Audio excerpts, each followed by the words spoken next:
Welcome to the Tales from Travellers podcast, a show that aims to share the unique experiences of expats, travellers, and those who've chosen to make a life abroad.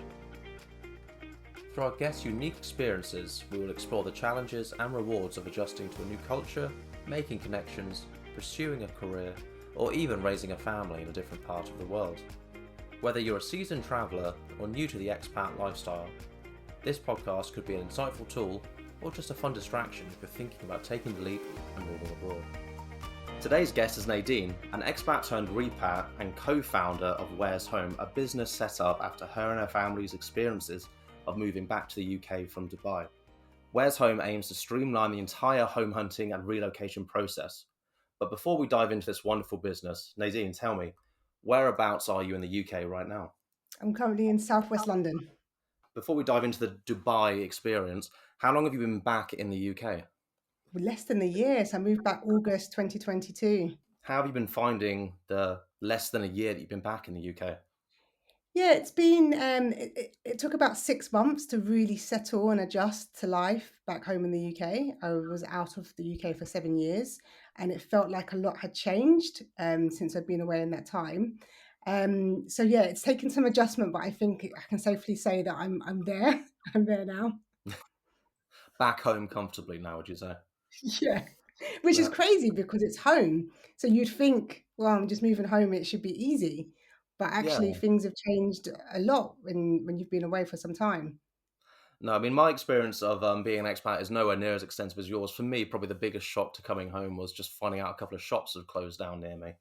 Yeah. But what was the driving force for initially leaving the UK to go to Dubai?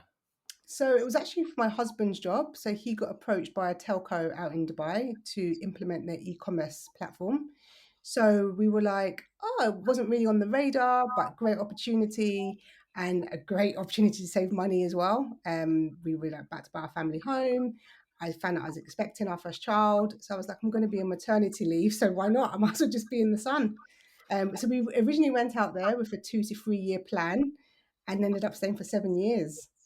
Wow, with your husband work, was it on like a rolling contract out in Dubai, or was it a full-time permanent residency? It was a full-time permanent contract, yeah. Within that time, he did actually move jobs once, but it was a full-time contract. And what about yourself? Obviously, you mentioned that you were expecting your first child. Did you find work out there, or were you kind of just enjoying the Dubai lifestyle, raising a family? So I didn't work for the first 2 years of being out in Dubai, and it was actually really difficult for me. So I've always worked, had a successful career in finance, in the gaming industry, and not working and being a mum in a foreign country was actually quite challenging. So my only option was to go back to work. And I found the job pretty easily. At the time, I thought it was quite normal, but people that had been an expat in Dubai for many years was like, this is unheard of. You know, from start to finish. For interviews, I had the job offer within a month. And Mm. people were like, normally it takes a lot longer. Yeah, so, and that was actually part time. And again, people said nobody gets part time jobs in Dubai. It's only full time. But I was, fortunate enough. It was, 5 days a week, just like I think it was 25 hours a week, which was perfect for me. And I'd done that for 3 years with the same company, which is a media agency. Oh wow, that's quite a big step. I mean, obviously you went in, started a family, got a new job, started a whole new life. In terms of travel experience and working abroad before, was this the first time you and your husband moved abroad? Yeah, it was the first time. And do you want to hear the most craziest thing? We Yes. actually hadn't been to Dubai. Oh, so job We offer came actually in. hadn't been. No, no, we knew little about it. A friend of a friend lived there. Didn't know her or didn't speak to her beforehand. So it was a completely new experience for us. And at that time as well, Dubai wasn't as popular as it is now. At the moment, everybody wants to move to Dubai. Mm. So like now, if somebody moves to Dubai, it's like, oh, I know this person, I know that person. But at that time, we didn't know anyone. So it was a massive, massive gamble. But one of the best decisions we ever made because I really believed it changed our lives in so many ways. Did you know much about Dubai? And obviously, it's quite a new and young and fresh kind of country in comparison. But did you know much about it before moving out there at all?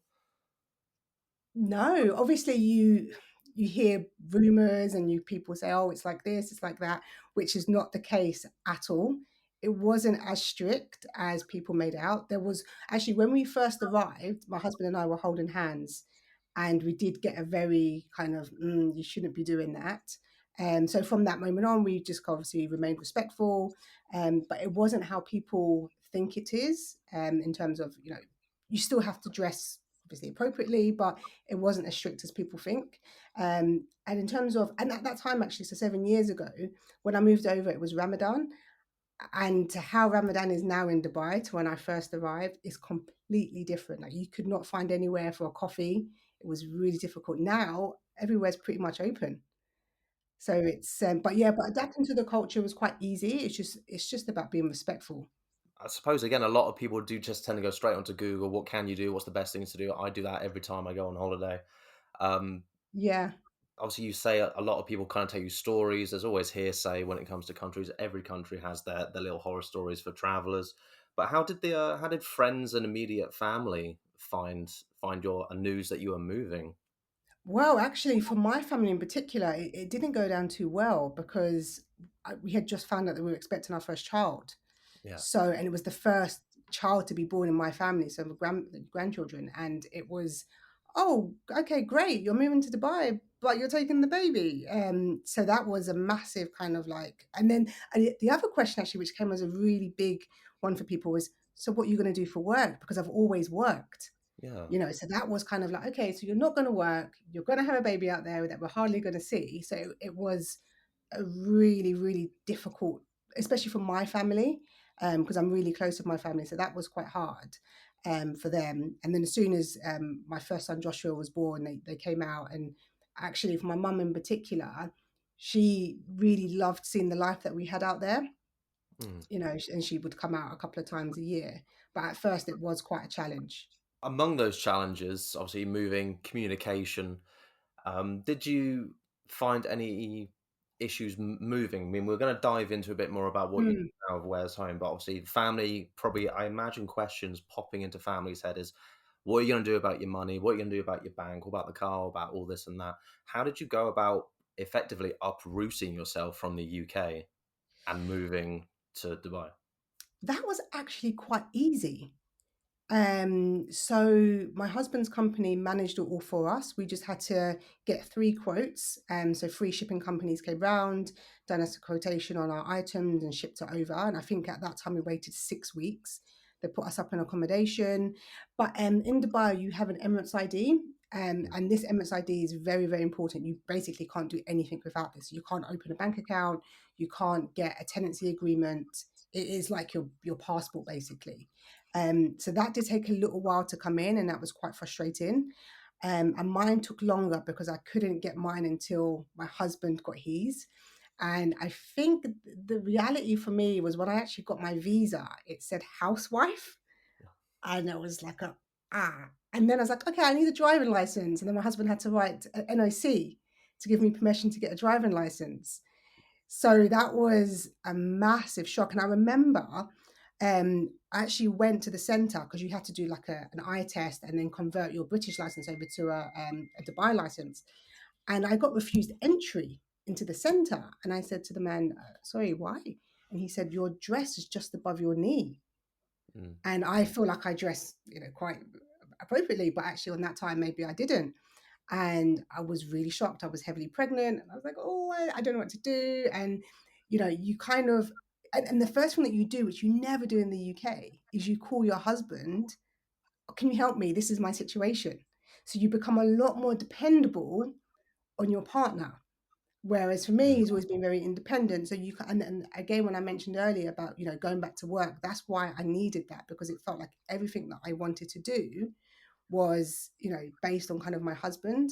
And we'll touch on it later when we talk more about Where's Home, but the realities of that as well financially, actually, when you do then decide to relocate back to the UK and buy a property, because everything is in your partner's name. Yeah. So yeah, so there was a few challenges around that. In terms of moving as well, you mentioned about independence. A lot of Dubai is skyscrapers, apartment buildings. Mm. Did you move from like a house in the UK to a 10th floor on an apartment building? No, we didn't actually. So we were in an apartment in London, just outside London, actually, in Surrey. And then we actually moved to a villa, because the apartments worried me with a child. Right. I just and it was the best decision because when we were actually put in accommodation for my husband's company, I think it was our first week, the fire alarm went off and we was on the 32nd floor, but they cut the lifts. So you had to go all the way down the stairs. And I remember thinking, I cannot do an apartment. It completely put me off. So we've always stayed in a villa. Okay, that's much nicer than my vision, but And yeah, there was me in it's not a villa particular. with a pool, by the way. A lot of people think, oh, you got a villa with a pool. No, no, no. It's not. It's basically a standard 3-bedroom house in the UK. It just sounds posher or more exotic when you say villa. It does sound a lot nicer, but I suppose you've always got that lovely sun to wake up to compared to here. That's very true. Yeah, that's very true. But obviously, a villa much nicer than the apartment. What was the and you've never been to Dubai before. What was the I suppose shock to the weather? What was the shock to this cityscape like London and Surrey? Very as a lot of people know, very busy hustle and bustle kind of city. But what was the shift in pace like for you when you got out there for the first couple of weeks? Um, I found it to be very slow, but I think it's because I moved at the wrong time of year. I moved during Ramadan. Mm. So at that time, Ramadan was in June. So a lot of people had left for the summer. So I couldn't actually meet anyone. Ah, So it was, yes, and you couldn't, like, restaurants or cafes weren't open. So it's actually really, really difficult. And then there was a group called Expat Women. So they opened like you had sat in like a mall. You couldn't have any coffees or anything, and you had a chance to meet other expats. And I remember going along, and there were women that was twice my age, and I remember thinking, "Oh, this is not what I signed up for," you know. And I remember someone saying to me, "Just get through the summer. Once you get through the summer, you'll be okay." And it was the best advice because actually, once September hit, people were back from the summer holidays. It was then opportunity to start making friends. yeah, and obviously the expat community is huge, and it's only growing year on year. Yeah. So many careers just tend to be moving out there, especially from the UK. How did you find that initial outreach with the expat community in Dubai? Yeah, really easily actually. So there was quite a few groups. So there was the expat women group, and there's a massive Facebook group called British Mums Dubai. They're huge, and they've actually set up a Facebook group called British Mums UK. And somebody actually posted saying, "Oh, I'm expecting my first child in October. Is anybody else in the same position?" I kind of followed the group, and then loads of people commented, and they had actually arranged to meet for a coffee. So I went along, and I actually made my friends from that one coffee meetup. And I feel like that changed my whole experience in Dubai because I had met a good group of friends from Surrey, Liverpool, Manchester, and they were all my age. So it was perfect, and we just became really good friends. Yeah. So I think that because I found that group early on, it allowed me to settle in easier, and I'd kind of made it. It changed my experience definitely. If I hadn't met them, I don't know how my experience would have been. I think meeting a few fellow Brits is always something that makes Yeah, everyone feel a lot more at home. You got that sense of humor, your sense of conversation, exactly. Yeah, and you know a definitely. lot of the same things. And Yeah, the one thing a lot of the people I've spoken to say, making friends is the most important thing. Even if you move out there with someone that you know, yeah, or you with your husband, but yeah. making friends is so vital just for your mental health as well to adjust to it without you even realizing it. Most definitely, I agree. But how did your husband find it? Obviously, he was in full work mode when he got out there.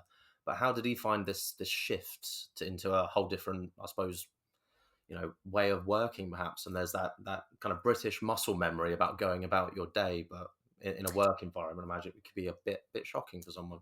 Yeah, so for my husband, he was in his element because I didn't realize how much he actually wanted to be in Dubai. Dubai was always in his list of places that he wanted to work. So I didn't actually realize how much he wanted to be there. But I think work-wise for him, it was very different because when he actually started working out there, they were really behind on digital. Mm. So he actually really went in to implement and to educate them on digital. So it was a great opportunity and experience for him. And he worked for like a government company as well. So he was actually working with the locals. I think it was nationalities from all over the world, but I think at the time the British actually was quite small.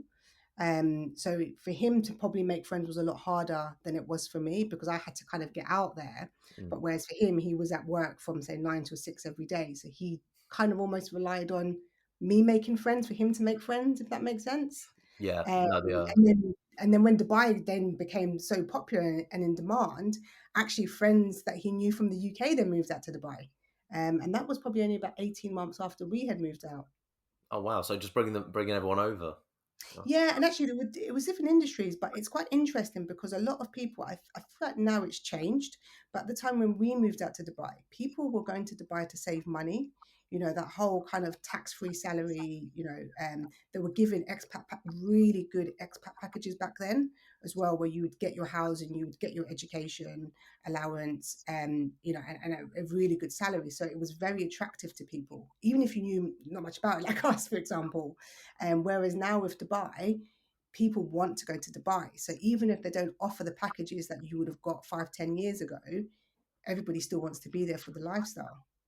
yeah, I mean, I suppose famously a couple of years ago they were trying to ban influencers from going over there. Exactly. Yeah. Yeah. No, you're Yeah, right. Dubai is that place of luxury, it's a place of scenery. I know my couple of colleagues, they go there a couple of times a year, Yeah. and it's it's a country that I still feel like is finding itself, but everyone's finding themselves along with it as well. And actually, that's spot on. I'd agree with that because you definitely see how people's lives change when they're in Dubai. Mm. For the journey that I'm on now, I'd never ever had this in my vision or in my future plans. So I would definitely agree with you on that. You mentioned this not being in your plans. You mentioned that your husband, it was a country that was on his list. Was Dubai on your list? Was being an expat your list? Was ever traveling abroad on your list, or was this all new with the husband job? Well, no, actually, so my brother was in Switzerland. He used to work for Nestle, and I used to go over there every weekend. So this was back in 2011, 2010, and I absolutely loved it. And I remember thinking, oh, I'd love to be an expat. Yeah. I just remember when I used to just walk around, it was beautiful, like Lake Geneva. Like, oh, I'd love to be able to experience this and live, as an expat. And again, my brother was on a very good expat package back then as well. And just thinking, oh, I just want to have loads of money and just have a nice tax-free salary. At the time, I think, in Switzerland, I think it was like 20% tax, no matter how much money you earned, Oh, right? And yeah, so it was, again, really good packages back then. I feel like now it's changed massively. But yeah, I remember being in Switzerland being like, I want this. But funny, when actually Dubai came up, I didn't want Dubai because by this time I was like, well, I knew we were about to start a family. So it wasn't part of the plan. It was about to buy a house. mm, So it was like, oh, I'm not really too sure. And then it was like, okay, well, I'm going to be on maternity leave on statutory pay. It's a no-brainer to go. yeah. And was there anything obviously before Dubai and with your brother in Switzerland? Was there anything ever holding you back from becoming doing the expat adventure, or was it kind of that life plan and goal that you might have had? You know what? No, there wasn't actually. So funny enough, in 2008, we went out to Canada. So my husband's always worked in telco, and back then was BlackBerry. I don't think that they're around anymore. And he had an interview with BlackBerry, and so this is back in 2000, yeah, but 2008 actually. And it was like, oh my God, Canada, Canada. But actually, when we were there, it just felt really slow pace for us. We were like early 20s. It's like, this doesn't feel like the right move. Canada's somewhere when you're probably in your kind of like late 30s. Mm. And so we nearly done that. And then we decided not to. But it was always on my husband's kind of vision to live abroad. There's usually someone who may have the initial plan, but then as soon as that kind of travel bug, the wanderlust vibe, it kicks in, Yeah, you just realize that there is a place to go, there is an option, and yeah, it's the same. I have friends who are going out to Canada on a whim because I had no idea about it. I've yeah, some people who've worked on cruise ships just as a way to see the world, but yeah, with Dubai, it's a similar story. To people that I've spoken to over the years have gone out there. I'd probably say definitely in the last 5 to 6 years, and it's been a fantastic opportunity for people to kind of develop professionally and personally. And a lot of them have set up freelance businesses. They've started working, quite high up. And yeah, I suppose as well for you with your time out there, you may have seen a lot of them, especially with the kind of huge growth of UK teachers moving out with the kind of the abundance of English schools opening in Dubai. Massively, It's yeah. quite business orientated when it comes to a lot of private and English schools. Yeah, I've actually heard, actually, I'm not gonna, yeah, I've actually heard a head teacher say at the end of the day, we're a business. So yeah, you're correct. Yeah, Yeah, yeah. and I mean, with your time there, you met the expat community, and you kind of like grew you and your husband with children and your businesses. Did you find many expats coming to you for advice, or did you just bump into a lot of fellow expats who are moving into, say, teaching, fitness, or business? Yeah, I'm quite a approachable person anyway. So I'm always that person that people would come to for advice. And actually, if you think about, the friends that I'd made in Dubai, it's a real mix of people. So, the occupations that you just mentioned, the PTs, the teachers, marketing, finance, from all over. And they all have their own kind of individual challenges. Um, but yeah, at the same and you have some people that have no interest in moving back to the UK. They're like, nope, I'm here forever. Whereas some people, it's like this, you can tell that there's an underlining kind of, I'm missing something, but I don't know what it is.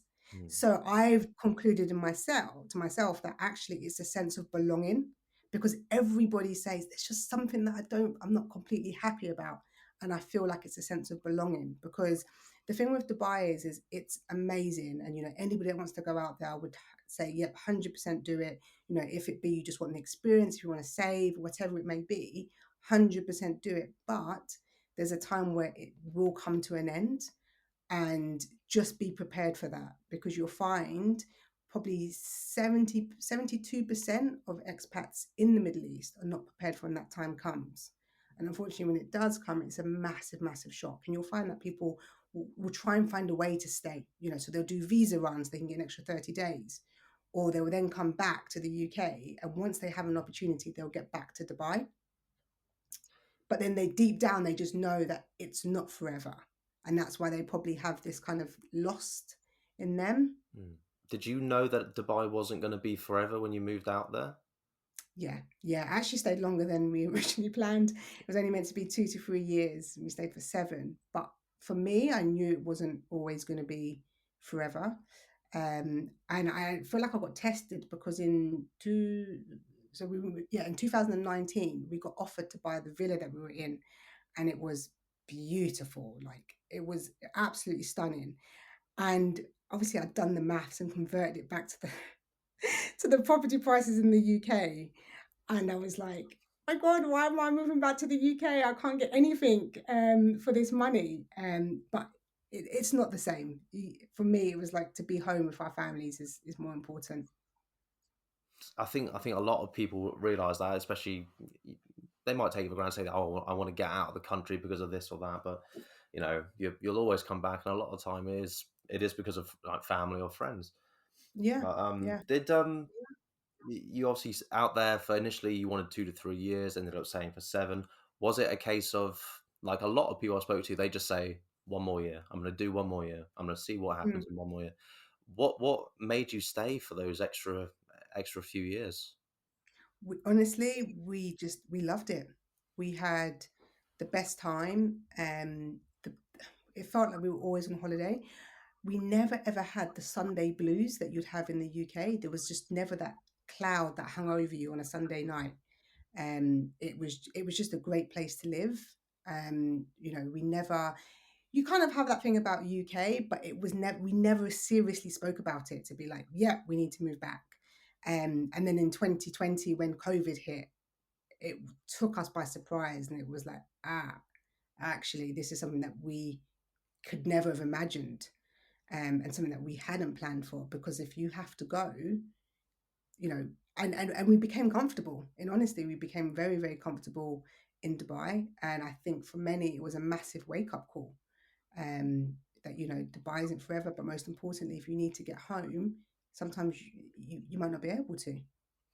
No, I think like a lot of the world, devices shut down, and for a lot of people, it was quite difficult. Obviously, you had the villa, but how did COVID really kind of affect you? Obviously, everything came to a standstill worldwide, but obviously you couldn't come home, and when COVID hit and all the lockdowns began, how did that affect you and your family immediately?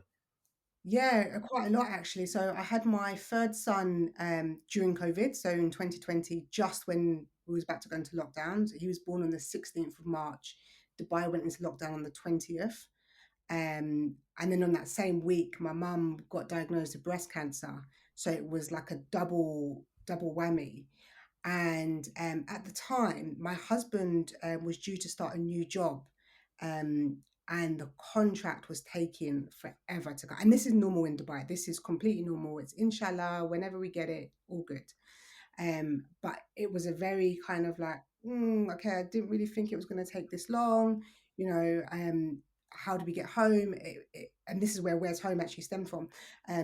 But one of the biggest things for us during COVID was my mum then got really ill quickly with the cancer, and I couldn't get back home. I was literally, and she, you know, she went really quickly, and nobody expected it. But I remember when I got the call from my brother that morning, and he said, "It's too late. It's too late." And I remember just feeling so stuck that I couldn't do anything. I could not physically get on a plane. And I remember trying to call the UK government, and it was like, send us an email. And the funny thing is by the time I managed to get into the UK, I received an email back from the UK government, which simply said, look at our website, you know, and it just shows that, yeah, it was literally that. So it's like waiting those 10 days was pointless, Yeah, you know. Um, and by that time, obviously, my mum had passed it, and it was too late. I couldn't see her before she went. But that was a massive, massive wake up call for us, in that, you know, your parents are not always going to be around. My in-laws are, you know, they're mid 70s now as well. So that was probably, so COVID plus my mum passing was something that we just never envisioned happening. And it did. You know, and then obviously the delay in my husband's job was just a massive reality that actually this could just blow up at any second, or your situation can change dramatically. that's what I'm sorry for your loss that happened through it. Thank you. No, it's I can't imagine what that must have been like to go Mm. through. And I suppose with that in mind, there was zero hesitation. Were you and your husband saying straight away, "Yeah, we're moving back to the UK. We'll find work. We'll find No housing." more me.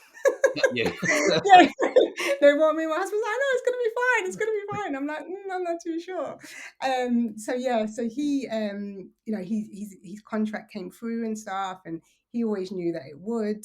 And you know, he's used to that all the time, because the company that I worked for in Dubai was a British company, so we done things a lot quicker. So it was a bit of a different kind of culture.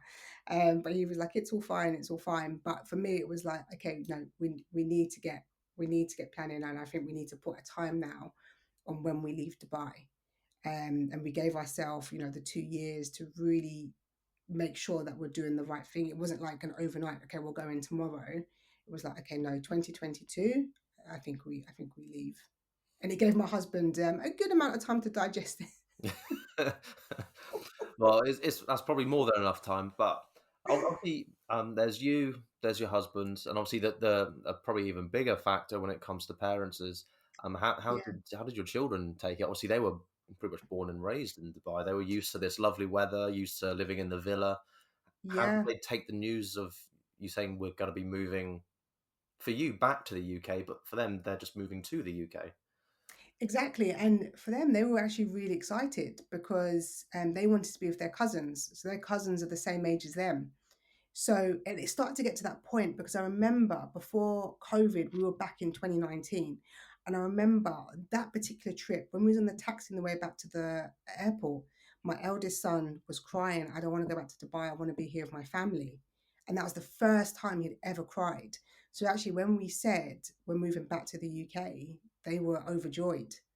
They were like, "Yay, I'm going to be with my cousins." And actually seeing how they've adjusted to the UK, um, they've done amazing, and you know, they're loving it, which is probably why I can't think about Dubai, Mm. because of how much they love the UK.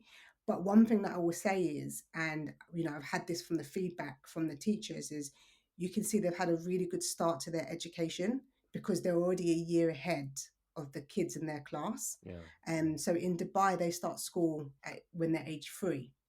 Mm. So at that, there was questions, and I was like, "Oh, is it really private? UK private education level? Is it the same?"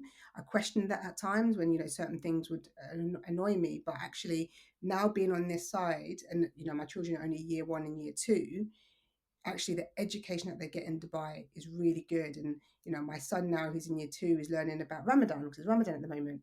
And the fact that he can actually really talk about the experience and talk about, oh, okay, yeah, we're learning about this on a Friday because Friday is a prayer day. Yeah. For me, that's amazing. And that's an opportunity that they probably wouldn't have had in the UK. But there's so much, they're so open now to different nationalities and different cultures that I believe that they got that from Dubai. It's definitely an incredible upbringing that they would have had, and then moving back here. So definitely Dubai again. I'm so Mm. multicultural as well. So many places to take in, and I think definitely the UK kind of education system and how everyone's started to embrace it has really moved on over the like last decades. But Yeah. did the I've always talked about people finding the culture shock when they move abroad. Did your Mm. children find anything? Obviously, you come over here to visit with them, but did they find Mm. anything a bit odd when they started living in the UK, or was everything kind of normal from their time coming over? No, actually, there's been quite a few things. So they're still not adjusting to trousers. Oh, They will not wear trousers to school. I've now just given up on the daily fight because they're just like, why would anybody want to wear trousers? Why don't you want to wear shorts? It's comfortable. They've become football mad. They never used to play football in Dubai. One of the things from one of my eldest son is actually, again, Dubai is quite advanced with some other things. So my eldest son was doing triathlon training from the age of 5. mhm. In the UK, they don't start until they're 8. So that's been quite an adjustment. We've had to kind of work around that. Um, but yeah, they've definitely been like, there was something, I can't remember what it was, where they've kind of been like, oh, we don't do this in Dubai. But they've adjusted quite well. And actually, I remember before they started their new school, I put them in for a holiday camp, and one of my sons came home crying, really upset. And I said, "What's wrong?" And he said, "I don't want to go back. I don't want to go back." And I said, "Why?" And he said, "Everybody keeps asking me if I'm American, And I'm like, "Oh, okay," because he had a bit of a twang. Yeah, because Ah, in Dubai you have this kind of American, I don't know, but there's definitely a twang. So instead of holidays, he says vacation. yeah. So they did have a bit of a shock, and settling back in. Overall, it's been totally fine, but there's been a few adjustments for them as well. Yeah, a couple of the little language hurdles of that, the US English, that is definitely something that I'm aware of. A few people, including myself included, when we taught in China, even though you're teaching them UK English, they seem to know a lot more Yeah, US English. So you end up picking up candies and vacation. Um, exactly, candy, yeah, exactly. and then you move back to England, and all my mates just took the piss out of me for thinking I was American, but not realizing it's something Actually, I'd pick up. I do remember actually what it was. Actually, I remembered now. So, I don't know if you're familiar, but with Dubai, Dubai is set up to serve. Mm. Okay, so you don't really do anything for yourself. And one of the things is when you get to a petrol station, you don't fill up your own car. So you sit in the car, and the man fills up the car for you, and then you just tap your card and you go on your way. When we moved to the UK, my husband's got out of the car and is filling the tank. So my son says, "Why is daddy filling the car?" I said, "Oh, because, they fill the car." He's like, "So where's the man?" I was like, "There is no man." He's like, "But surely somebody's coming to fill the car." I'm like, "No one's coming to fill the car." And his face, he was really confused. It wasn't, bratty. He was just like, "I don't understand. Why is nobody here?" Yeah, He and that's the thing. I feel like you have to do the timing right because he's 7. Okay, he can grow out of it. But when you're kind of teenager, 13, 14, 15, it might be quite difficult, right? Where's the valet parking? And I've seen this numerous times of, people that have relocated over, clients I've seen, and their children have said, "So where's the valet parking?" So it does take adjusting, but unfortunately the UK is the real world. yeah. The UK is something a bit different. I mean, even thinking about that, you think of like the good old fashioned America as well, and Yeah, Yeah, a lot of that here. The best you'll get here is a rainy petrol station in the middle of a Tesco's on a Sunday. Uh, exactly. yeah, God bless for contactless payment from now on. But did you pick up any pets while you were over there No, at all? Or was it just you no. and the children? Yeah, no, not into pets. No, because one thing I noticed, obviously, I'd like to talk a bit more about Where's Home. Obviously, it's Mm, that there are so many interesting things that you offer, and one of the things that didn't even like cross my mind when it came to mm. people moving with a family is all the little bits which I'm assuming you've picked up from both your experiences and your friends, and it's Yeah, things like even helping bring your pets over because yeah, even though you don't forget that they're part of the family, yeah. when it comes to relocating, that's one thing you think, oh God, how do I get a dog over to Dubai? Yeah, and that's actually one of the most stressful things. Like, if you have a child, it's part of it. But if you don't have a child, pets become people's children. And actually, you have to really plan because you have to make sure all their vaccinations are in place. You have to pre-book their cage. If it's a certain type of dog, it needs a certain type of cage. It can only go in a certain airline. So there's actually a lot to it. It's not just a case of like, oh yeah, fine, I'll take my dog with me or my cat. It's not. And one particular client, bless her, she actually had 4 cats Wow. and she needs to relocate back. But her biggest struggle was no landlord would take her in the UK. He was like, don't want pets anyways, let alone 4." Yeah. Obviously, I am like a dog with a bone. I don't give up, and I was like, "Oh, don't worry, I'm going to find your property," which I did. But actually, it's more. It's not only do you have to relocate your pets back, but if you're going into a rental, there's another hurdle that you have to overcome as well because most landlords don't like pets. No, it's a very rare find to see a tenancy that will allow pets, no matter Yeah, how big or small. And lucky that they're the landlords who end up having the long term tenants because they know they won't leave. yeah. With Where's Home, what was the brainchild behind it? Did you have such a terrible experience moving back to the UK that you said someone's got to sort their shit out? And Yeah. So actually, it began with when we were like, okay, in 2020, okay, we're going to make the move in 2022. Let's now decide where we're going to move back to. So I'm originally from Southeast London. My husband's from West London, and we were living in Surrey before we moved out. But now we were moving back with 3 kids, so it was a completely different type of search now. And I remember we were looking at, we were jumping from Rightmove to gov.uk to look at schools, to TFL to look at train links.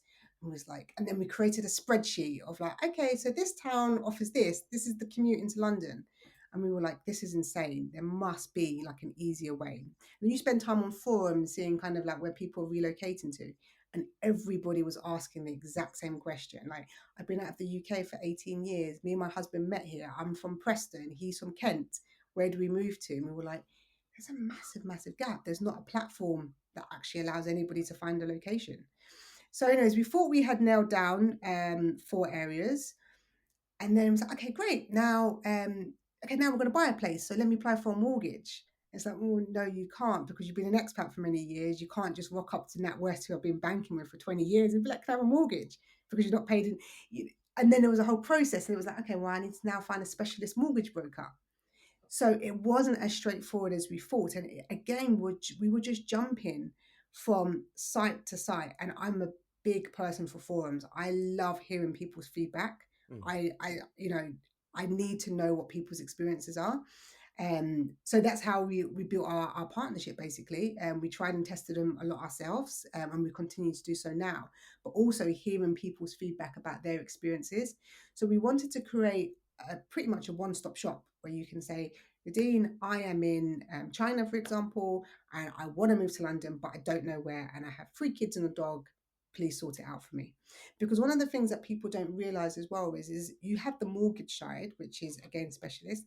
Stamp duty, you pay extra as an expat, and you can't just go and get a car on lease, on finance, yeah, yeah. because you have no credit rating.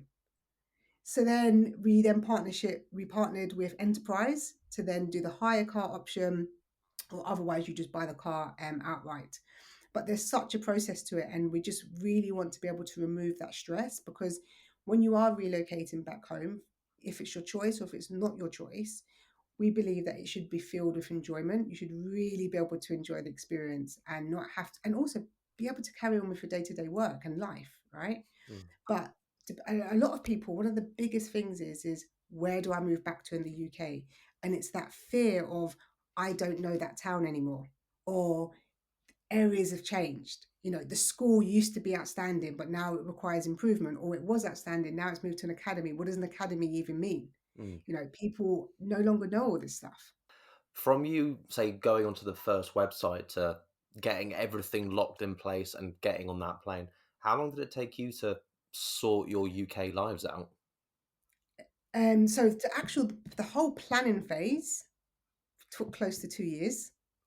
And actually the locations that I thought we were going to move to isn't actually where we ended up. So one of the biggest things for us is, I'm a mixed race family, and I needed to move to an area that was diverse. Mm, I didn't want to move to, a kind of a village where not many people have traveled, and it was just, it's difficult to make friends.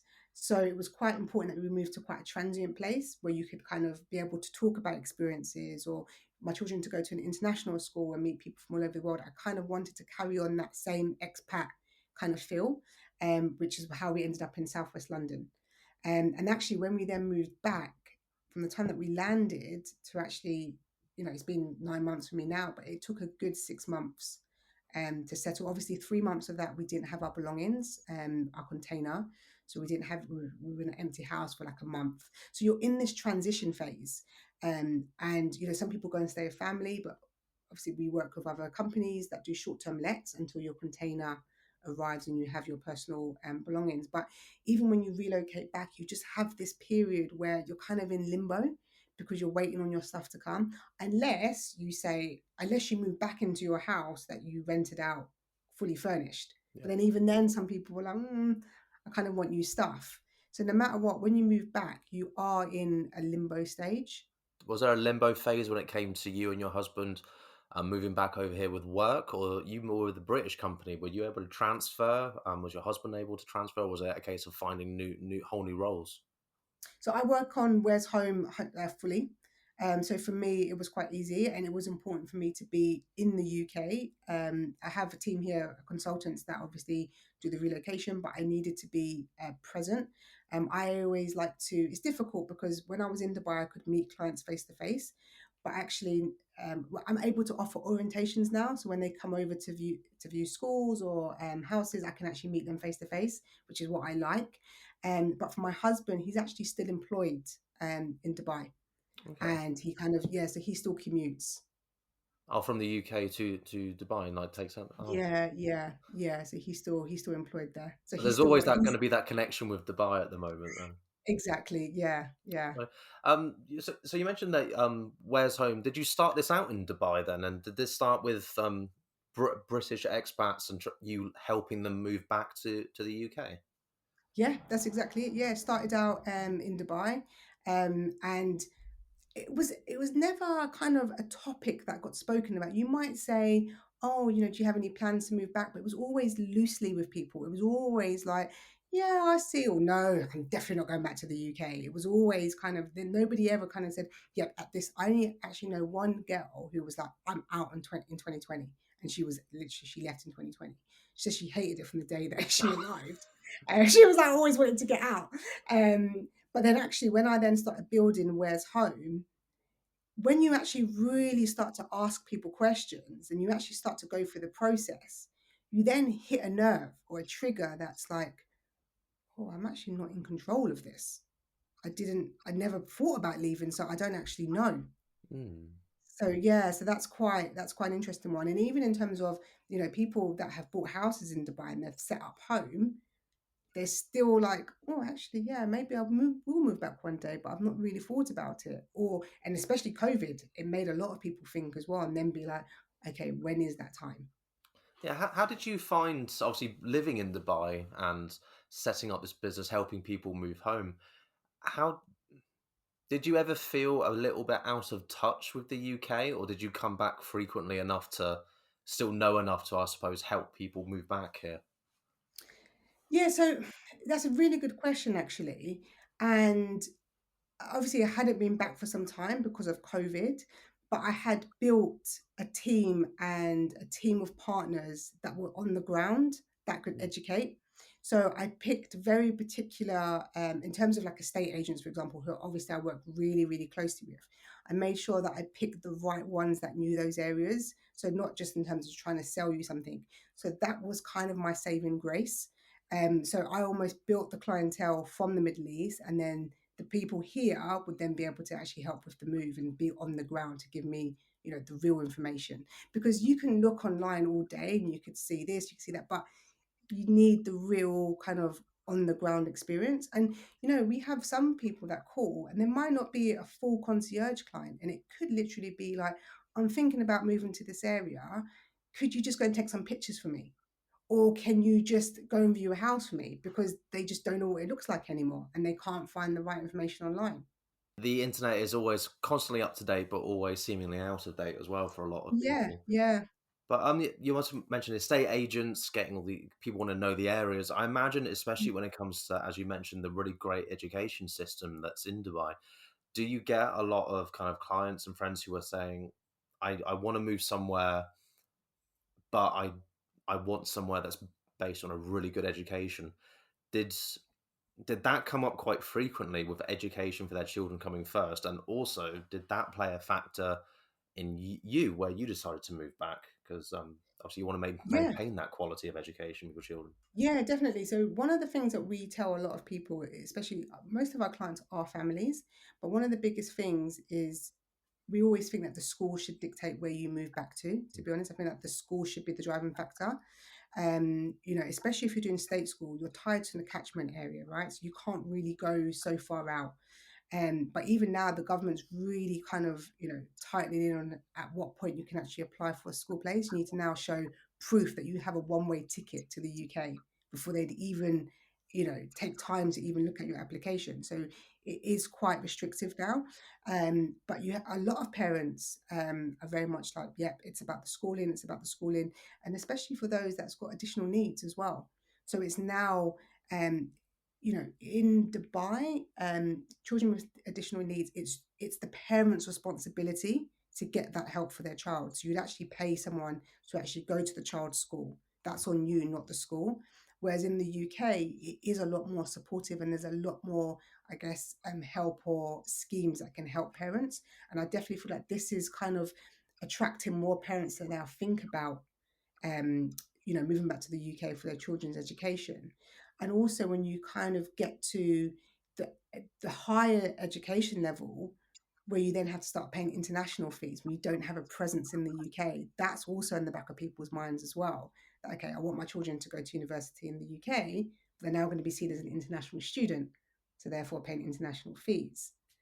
So that's a big thing. And for us as well, it was really important that we got the kids into a UK school at the right time. Mm. My cutoff was year three, and we actually moved when my eldest was year two.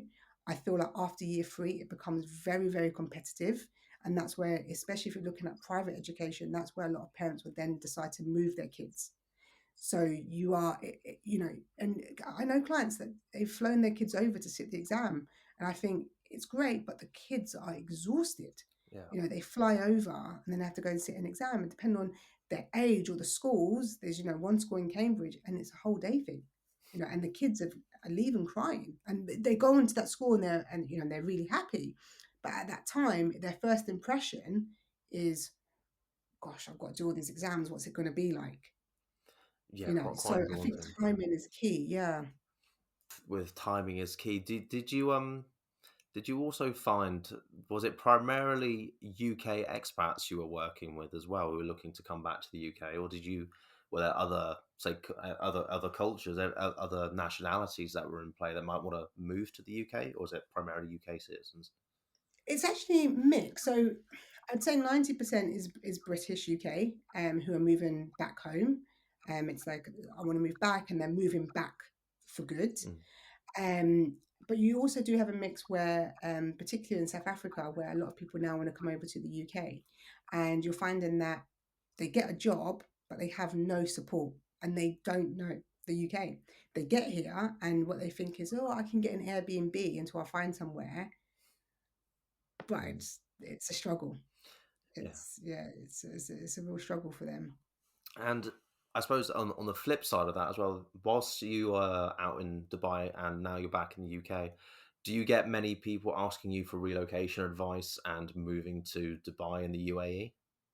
Yes, I get this a lot actually, and it's funny because so many people have said to me, "Why are you not moving people to Dubai? Yeah. You must be crazy. Why are you not doing it the other way?" And I'm sure at some point we will. But at the moment, where's home? It really pulls at my heartstrings because I understand the struggles of just relocating back home. And for people that lose their jobs, you literally have 30 days to get out of Dubai, and people are left. And for me, it's not work. I will take calls all day long and speak to people and tell them, okay, this is what you need to do, and I will not charge them because I don't believe that going home should be stressful. It should be enjoyable. So, although Dubai has a special place in my heart, I, I don't want it to be the focus right now. Maybe in the future. But yeah, I can see why people keep asking me, to be honest. It's becoming popular. Yeah, I mean, I think a lot of people obviously always romanticize it, and I think, as we discussed, a lot of Yeah, people are looking to move, relocate, or just go on an adventure itself. And Dubai has always got that appeal. Just yeah, it's perfect for photos and memories. Is what yeah, a lot of people exactly. just can't wait to see. Yeah. But with moving children and moving kind of lifestyle over and settling in, how long did it take you to get back into being, you know, being back in the UK? Did you feel at home day one, or was it weird walking down streets that you used to know? It was weird, really weird, because it had changed so much. Um, London has just it's changed a lot. When I go into central London, it still blows my mind. I'm like, this is a beautiful city. I look around like a tourist. But I remember for I'm going to say about a good 4 to 6 weeks, it didn't feel like I had moved back. It felt like I was just back for the summer. It didn't really feel real until my children were in their school uniforms and they were going to school, and I was like, "Ah, okay, I think this is kind of real now. This is actually, really happening." And then you start getting the bills in the post. We never got bills in Dubai. Everything was done digitally, and it's like, oh, okay, no, I think this is real UK life now. Yes, bills in the post. That is perfect British life. But what about your children? You mentioned they didn't want to go back to Dubai. They didn't want to go home. They were crying. But was there a moment that you kind of saw in their eyes where they knew they were home and you knew that as well? Yeah, like I think when they started school after maybe 2 to 3 weeks and they were really settled, it everything just fit. It just all fell into place, and it's almost like this is where they've always been. Mhm. Um, you'd never believe that they'd only just started the school. And I think I'm going to take credit here, but we chose the right school. I think that definitely made a massive difference. If we hadn't chosen it, it could have been a completely different experience. But I feel like choosing the right school has actually changed our whole experience, probably, to be honest. But for the boys and I check in regularly and I say, "Do you miss Dubai?" And it's only ever I miss my friends. Yeah. And we talk about, going on holiday, and this is going to sound really bad for saying this, but they're like, "I want to go to the Maldives," because everybody in Dubai goes to the Maldives. You don't talk about Benidorm, you talk about, Yeah, yeah. Benidorm, you're going over Paris, you're going to Lanzarote. Benidorm. But But they've done amazing, and especially adjusting to UK life, especially around the delivery system as well. In Dubai, everything got delivered, like everything, including petrol. And they've just somehow just adjusted to just having to do stuff for themselves. yeah, I mean, if anything, that's a credit to you then. Yeah, thank you. And I take that one as well. you mentioned picking the right school. How did you go about choosing the school? So obviously this is what I do. But for me it was the constant drilling of the teachers. So I worked out which secondary school I wanted the boys to go to based on academic results and also what offered good sports. Boys are very, very sporty, so that was key. And then I then found a school which fed it, not feed, but it basically a lot of the pupils went on to that school. And then we flew over to visit the school. The boys came, met with the head teacher. I had calls actually before we actually visited the school, and I remember there was two schools, and one of them being where the boys go now, and another school, and the tone of the voice. The lady that I'd spoken to in admissions, her tone was really bad. I didn't like it, and it put me off straight away because I was like, that's your tone for something that you don't know. How is actually the whole experience going to be? And a good judge of character, because actually that school is 5 minutes up the road from my boys' school, and the feedback hasn't been good at all from other parents. Have actually moved their kids from that school to where the boys go to now, because it's very competitive. You have to be academically bright. Kids are getting tutors at really early ages. Mm. The big thing now is a lot of people talk about this 11 plus, and have you got a tutor, which I don't agree with. I feel like, yeah, get your child help, but don't prep them for an exam only to pass to get into the school, because once they get into that school, if they're not academically bright as over those kids, same as those kids, they might struggle, and then that's where problems really then begin to kick in, right? Yeah. So I really kind of done my research on that, and actually just, I guess, the values of the school as well. That was really, really important, and just made sure that it was a caring and nurturing school, and also that it had kind of a good, diverse and international mix of kids as well, which it had. One thing I've always said about when it comes to schools, especially when it comes to, independent, private, and international schools, the way they represent themselves across social media nowadays, like a lot of things, is a window into the real world as opposed to just like a shop window that is a website. But Yeah, did you go about checking out a lot of their social media for this as well, like making sure they yeah, represent their values in a day to day? exactly that. Yeah, yeah, and it's funny because I still do that now for other schools and Where's Home. So obviously I follow schools, but I actually go and visit the schools. Because one of the things that I notice is a lot of schools will try to portray a certain image over their social media, particularly in brochures, right? They want you to kind of think like, oh yeah, like they've got this, or it's diverse, and actually you get to the school and it's like, oh okay, that playground didn't look like this in the brochure. So I'm always constantly out visiting schools, and that was one of the amazing things about being back in the UK. I can actually go and visit the schools. So when clients do contact me, I can actually say I've been to that school and I can tell you it's like this. So for me, that's probably a massive tick on being back home, Mm. because it really allows me to grow Where's Home, and actually to give real, honest, in my opinion, I guess, my opinion that might not be for everyone, but just real current and I guess information that allows parents to make the right choice. Yeah. And with schools, with homes, and it's kind of a talking point, especially in the UK. I was recently in Mhm. Iceland, and they Okay. were talking about they've heard horror stories about the cost of living in the UK. Everyone's Mm, aware of it, energy crisis. Do you get a lot of clients? I know that obviously there's a bit of a pay difference in Dubai and the Middle East, but do a mm. lot of people reach out and say, "Is the UK affordable? Is it realistic now?"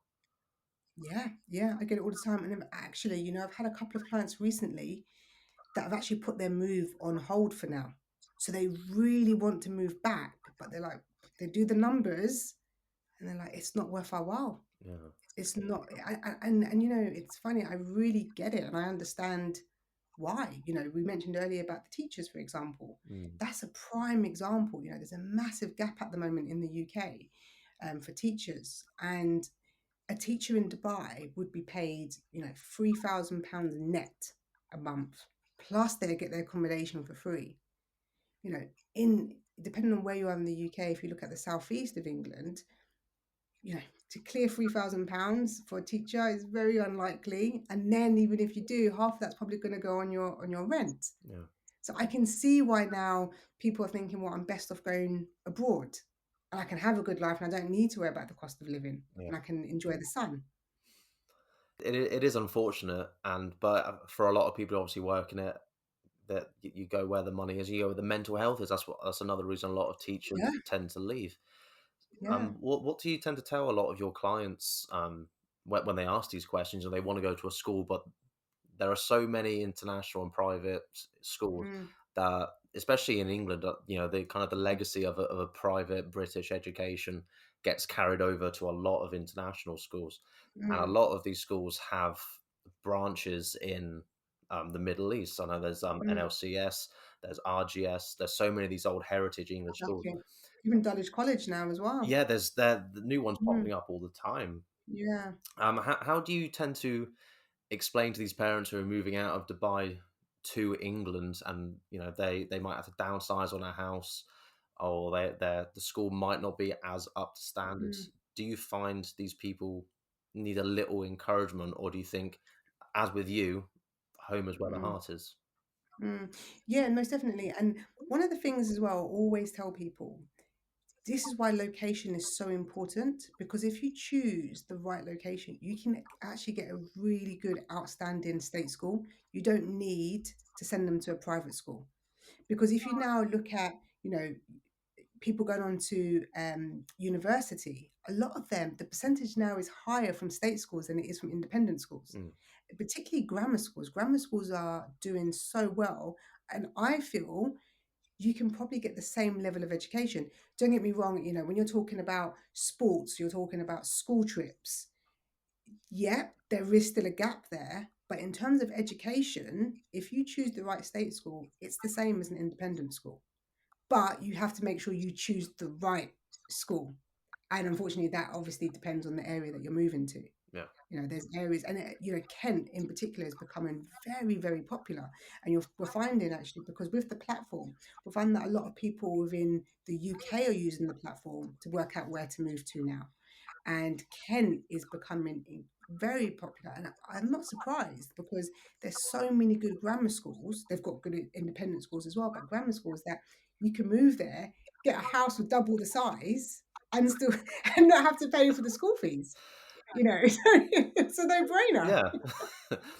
It's a no-brainer. But I think I would never push someone to send their child to an independent school, because I feel like, I don't know, but I just feel like the right school is so important. And I sometimes, you can speak to my clients, and I actually will say to them, choose this state school over that private school, because it's equally as good and you're not paying for it. Yeah, I mean, I found similar trends with it as well. A lot of people tend to move them in because of one, a legacy, but I think as well, a lot after COVID, a lot of parents were moving their children to private schools because of the Mm. online resources. But then afterwards, it was a bit of a Yeah, shift back to the state, and I think again the quality is picking up. But again, that's hopefully they maintain it, and well, fingers crossed for the UK education system. yeah, But with obviously Dubai, you've obviously had an incredible story, 7 years starting up your company, helping people move, which is in itself a fantastic mission goal. But was there a point either throughout those 7 years in Dubai where, whilst you were still in that very much an expat mindset of living in Dubai, did you have a mm, moment where you said to yourself, "I'm here, I'm in Dubai, and it's all real, it's all now, and I'm so happy to be here"? And can you remember that yeah, moment? yeah. I do actually, and I remember that moment very, very well, because I actually said it to a friend, and at that time, I loved you know, the villa that we were in, and, in lockdown, we didn't even notice the kids, because one of my children actually learned to ride their bike in the garden, because the garden was so massive, you know, and to try and get that in the UK is just insane, unless you're ridiculously rich or you move out to the middle of nowhere. Mm. Um, and I remember, the boys' school being so close, and being really happy with the school, and just being happy with day to day life.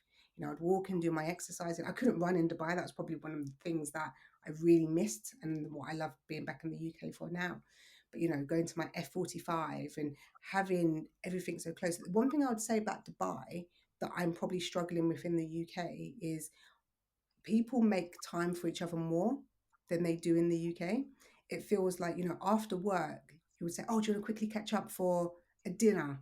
Whereas in the UK, after work, people just go home and I don't know, Sit be down, depressed, I guess. be very British, watch TV. Yeah.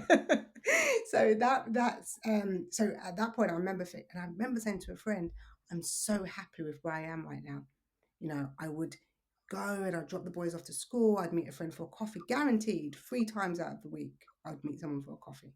If it'd be in the morning or the afternoon, I'd go and do my exercise. Mentally, I was in a really, really good place. And I felt like life was amazing. Yeah. Well, to be fair, every time I see someone go out into Dubai or live out there, everyone says it's absolutely beautiful, and Yeah, it's a place you have to experience to fully appreciate. 100%. But would you say there's any bit of advice that you'd offer someone who's thinking about making that move to the Middle East and to Dubai? Because I think over the last few years, there's obviously various news stories. Mm, There's various like misconceptions about it. People tend to have their views on it. Some people think it's like there's nothing there. But mm. what would you suggest to someone or offer advice to about moving out there? So there's one or two things for me. So understand your why and why you want to go there. So if you're going there purely for the lifestyle and you're like, I just want to go and have a great time, then that is 100% the place for you. And I mean, like, go and do it because you won't regret it at all. You'll have experiences, to go, Thailand, I think, is like 7 hours away. India is 3 hours away. So you can actually really travel at a fraction of the price that you would do from the UK. So in terms of traveling that side of the world, amazing if that's what you want to do. And just overall experiences within Dubai. The food, the eating out is amazing. And the restaurants are just the best. But on the other side, if you're now thinking about, okay, I want to go to Dubai because I want to save money, just really check your contract and check what's on offer, because the expat packages that were being offered that years ago is not the same that's being offered now. And at the moment, the cost of living in Dubai has skyrocketed. It's like really, really expensive. I've got friends, sorry, that have had to move literally in the desert because the rents have got so expensive. And I mean, literally in the middle of nowhere, Oh wow. because they've got really, really expensive. Yeah. So, check your contract and make sure that, they're covering some type of housing, they're covering education. If you have got kids, you've got your medical cover. And most importantly, make sure that they're going to offer something back for your repatriation back home. Because at the moment, relocating back to the UK, even if you do it independently, is a lot of money. Some people are actually thinking about not even shipping their belongings because you're talking over £10,000 now. It's a lot of money. So yeah, so just check those things. If all good, then 100% go and do it for the experience. Oh wow. Uh, I never even considered looking at some of those little points, especially the cost of repatriating. Yeah. But yeah, definitely definitely good advice on that end. You obviously mentioned that your husband is still kind of working abroad and commuting back and forth from Dubai back to the UK. A lot of people that I've known, myself included, have had that long distance relationship whilst living that kind of expat lifestyle. Is there any advice you'd offer to someone in a relationship who is either going through this long distance relationship and they're a bit unsure about how to maintain their relationship? What would you offer them in terms of advice? Yeah, so I definitely think you need to remember your why. I think that's really important.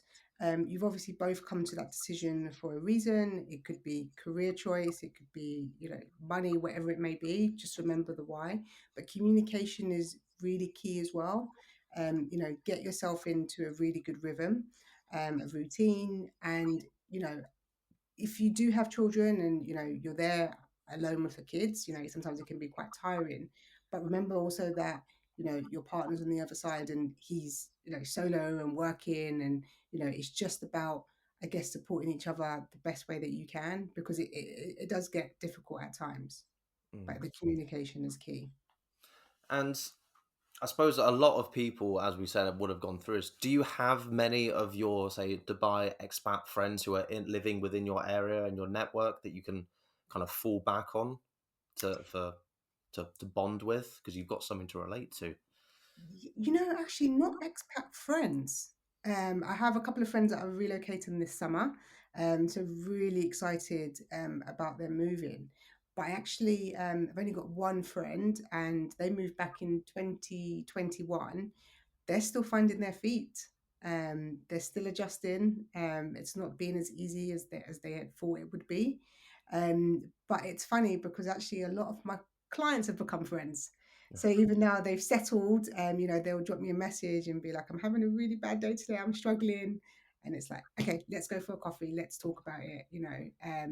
And so if anything, actually, you know, your clients become your friends because it becomes such a personal journey.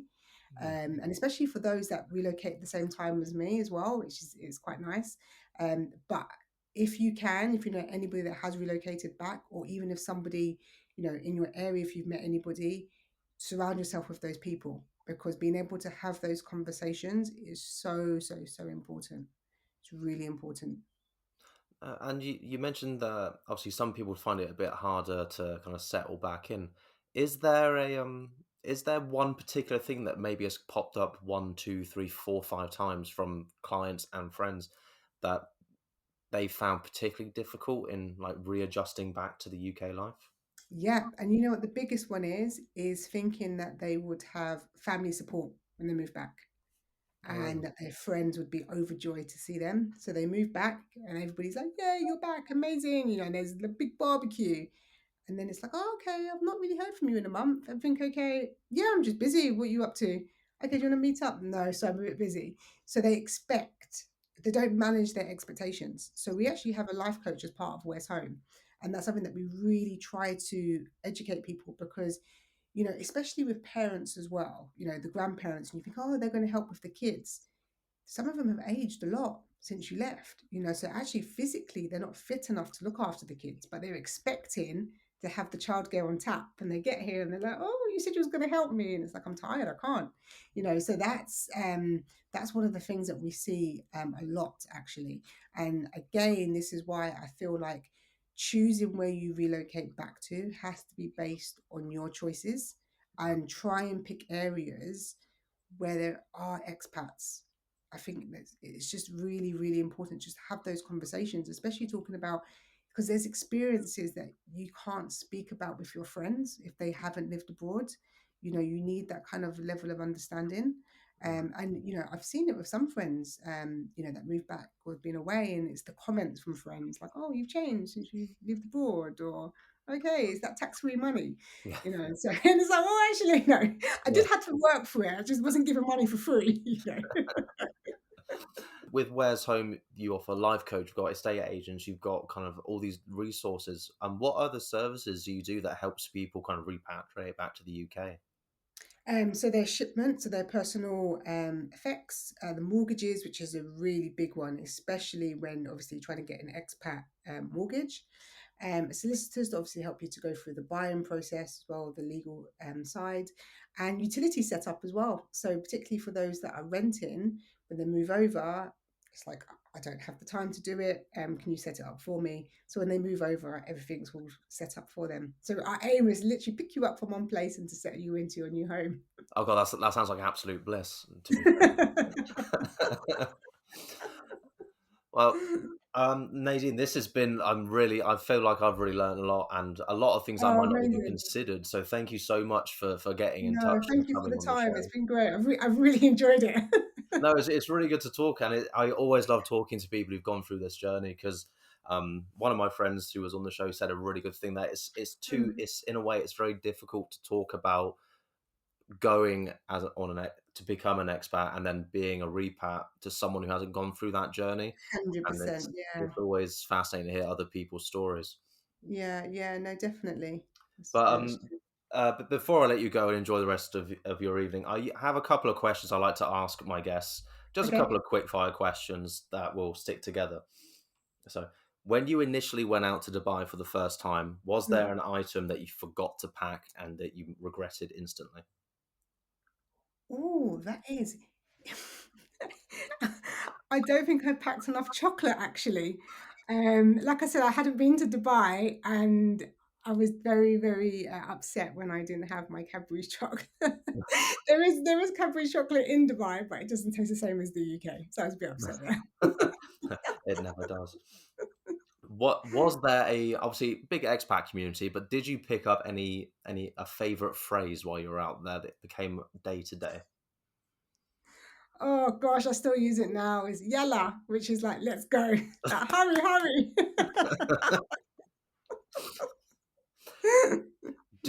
Was there a song on your playlist that you listened to all the time out in Dubai that reminded you of home?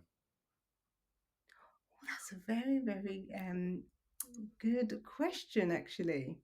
Um,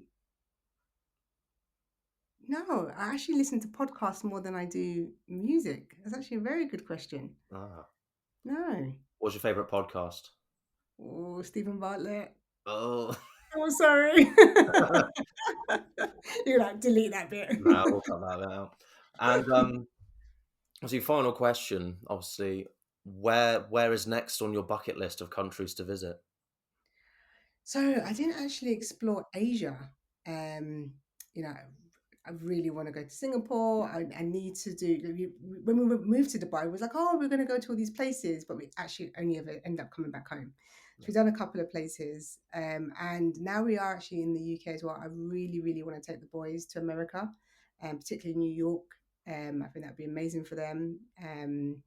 So yeah, but also I'd probably like the opportunity to work in New York as well.